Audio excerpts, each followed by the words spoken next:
B'investiment ta' 8 miljun euro miex jisew ix-xogħol fuq il-bini ta' indoor pool ta' daqs olimpiku fil-Kumpless Sportiv tal-Kottonera.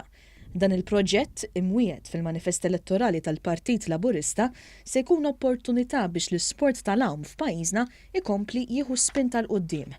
Waqt żjara fuq il-land tax-xogħol, is-Segretarju Parlamentari għall-Isport Clifton Grima segwa mill-qrib it-twaqqih tal-istrutturi li jagħmlu wisa għal dan il-proġett.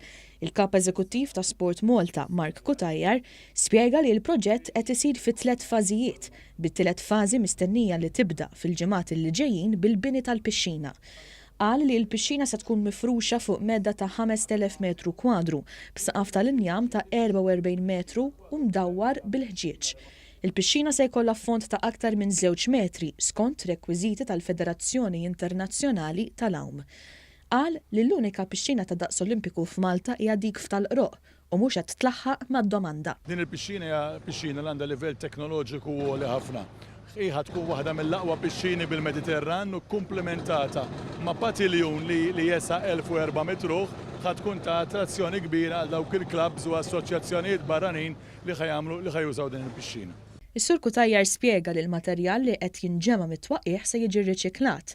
Qal li l-pixxina se tagħti nifs ġdid lill-Kottonera grazzi għall-Adventure Park. Għandna ħafna klabs min-naħa tas-Sawt li allura ħajnaqsu wkoll id-distanzi ta' vjaġġar. Il-klabs ta' Marsa Skala, il-klabs ta' Birsebuġa, il-klabs ta' Marsa Xlok, fost klabs oħra. Barra minn hekk il-pixxina għandha wkoll il-fond tagħha li huwa adjustable, allura ħanibdew nitrenjaw ħafna iktar coaches u niftħu iktar programs ta' parent and child programs sabiex inħajru iktar nies tfal u żgħażagħ li jużaw l-isport akwatiku bħala mezz biex ikun ta' suċċess allura jsir atleta elit u anke jkun ta' attività fiżika aħjar.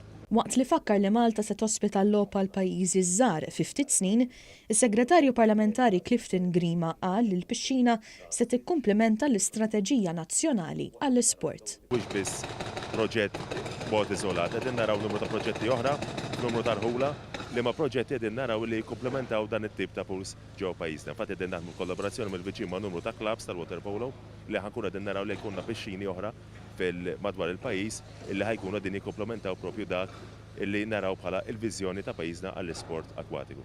Iċ-Chairman ta' Sport Malta, Luciano Busuttil, qal li b'dan il-proġett Sport Malta se jkollha wieħed mill-aqwa kumplessi sportivi fil-Mediterran u bil-faċilitajiet li se toffri, il-programmi li tfassal Sport Malta se jkomplu jikbru u jiżviluppaw f'aktar opportunitajiet. Il-pixxina mistennija titlesta f'Diċembru tal-2020.